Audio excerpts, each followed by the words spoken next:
Hoy te voy a enseñar cómo esto de aquí puede transformar tus piezas baratas y frágiles a piezas mucho más profesionales y de calidad, permitiendo atornillar la propia pieza con mucho mayor agarre y precisión. En este vídeo veremos los distintos tipos de insertos, los tamaños más utilizados en el mundo de la impresión 3D, cómo diseñarlos, cómo insertarlos y hablaremos sobre el SteelPress, una pequeña máquina que te agiliza el trabajo de poner muchos insertos. Y al final del vídeo haremos una pequeña comparativa de el usar insertos versus el atornillar directamente al plástico. Así que ahora sí, comencemos.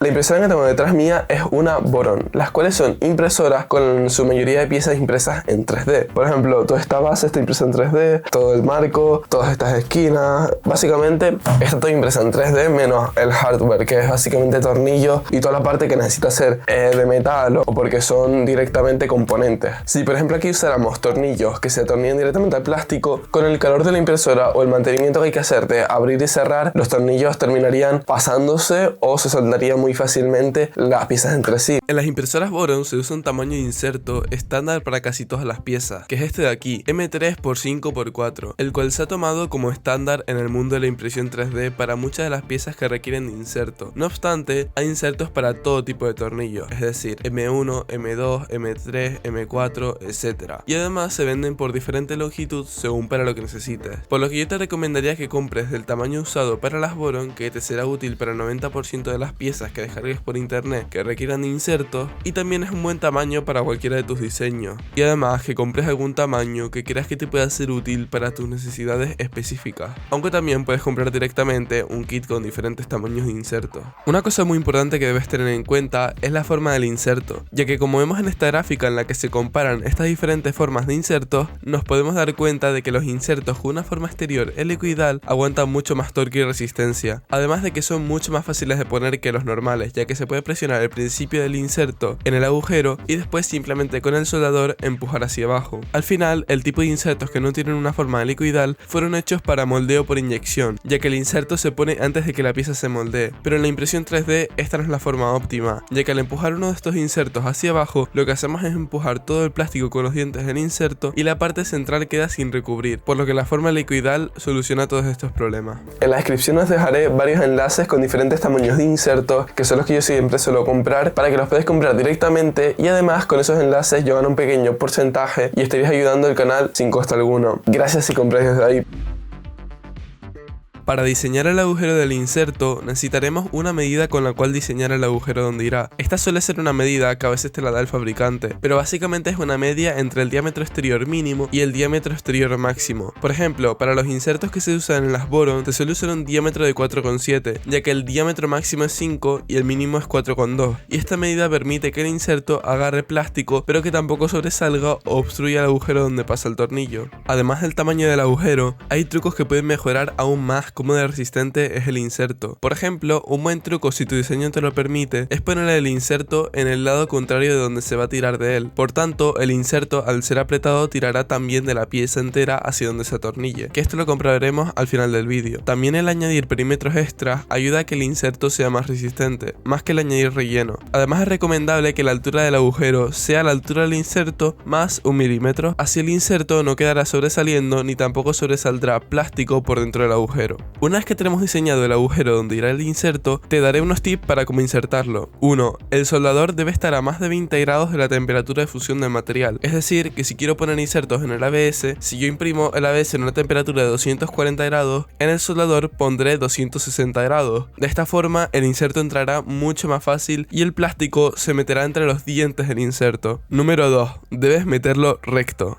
Sí, ha sonado muy mal, ya que si lo metes un poquito doblado, aunque no lo notes, en cuanto pongas un tornillo un poco largo vas a notar un pequeño ángulo y esto no va a ser bueno para poder atornillar otras piezas a esta. Número 3. No debes meterlo demasiado. Sí, también ha sonado muy mal, ya que al final si te pasas metiéndolo, el tope que hace que el inserto no baje más va a taponar el agujero donde pasa el tornillo y eso no es bueno. Número 4. Es recomendable usar puntas específicas para el soldador cuando vayas a poner insertos, ya que si usas las puntas normales es muy probable que la punta sea tan larga que toque al final el plástico y termine haciendo un tapón donde no pueda pasar el tornillo, como en el caso anterior. Y una vez que sabemos poner insertos, te voy a enseñar una pequeña máquina que te puede agilizar mucho el trabajo de poner insertos, sobre todo a la hora de montar una Boron como esta de aquí, ya que suelen tener entre 100 y 200 insertos y además te puede servir para cualquier otro proyecto que requiera de insertos. Esta máquina llamada SteelPress consta de una estructura totalmente impresa en 3D, un rail lineal que es el que permite bajar y subir el soldador y un mecanismo que funciona como un muelle. Este kit me costó en AliExpress 25 € y además incluye las puntas para el soldador pero sin el soldador, pero puedes pedirlo con el soldador por 30 €, básicamente 5 € más. Es recomendable imprimirlo en ABS, sobre todo la parte que agarra el soldador ya que se calienta bastante. Aproximadamente me gastó medio kilo de filamento, incluyendo las partes impresas en el color base y el color adicional. Me parece un kit barato y un proyecto divertido que vale la pena hacer por la comodidad que te da poner insertos perfectamente el 99% de las veces. Además, yo le quise poner un interruptor ya que así puedo apagarlo o encenderlo si lo estoy usando o no, sin tener que estar desenchufando todo el rato el conector. Pero dependerá de si tu soldador tiene para apagar y encender, o si no quieres usar tu soldador exclusivamente para la máquina.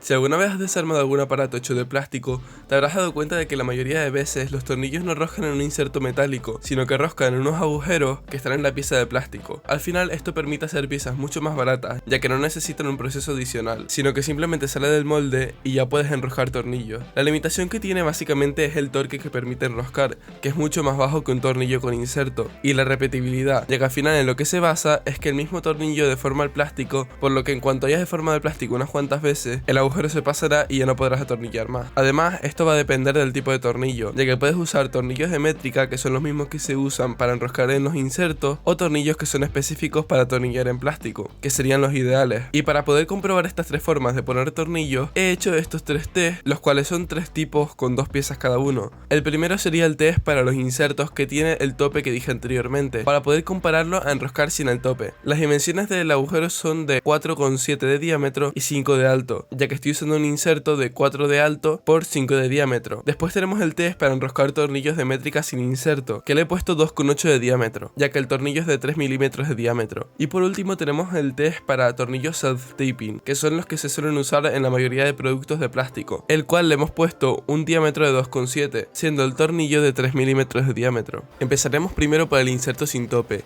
y con esta pieza que voy a colocar encima, que está impresa 100% con relleno, tiraremos del inserto hasta ver cuántas vueltas aguanta.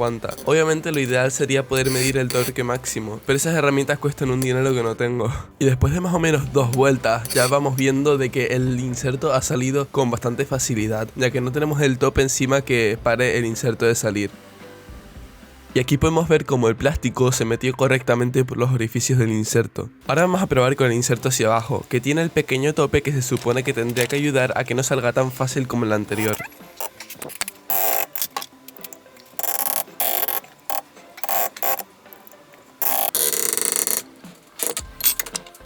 Y esto es muy interesante, ya que el propio inserto ha llevado toda la pieza hacia la parte del tornillo, por lo que esta es una de las formas de poner un inserto. Y aquí podemos ver cómo ha levantado toda esa parte donde no estaba la pieza para hacer el test.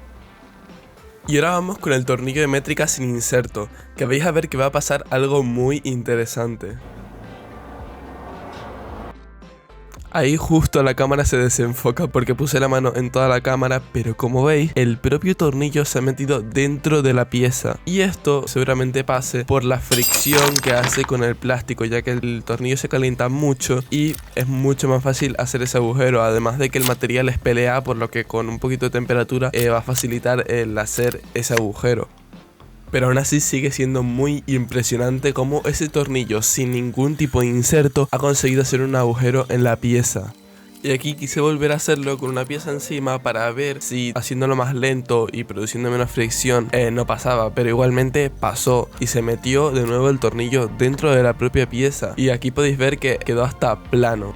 Y al final una de las cosas más importantes es el dejar un buen tamaño en el diseño, ya que en esta pieza el agujero estaba en un punto perfecto entre la suficiente fricción, pero que aún así no sea muy difícil de poner el tornillo. Y ahora vamos a probar con los tornillos self-taping. Este tornillo que estás viendo no es el tornillo que iba a usar originalmente, ya que este es de M2,5 y el agujero que había hecho era para M3.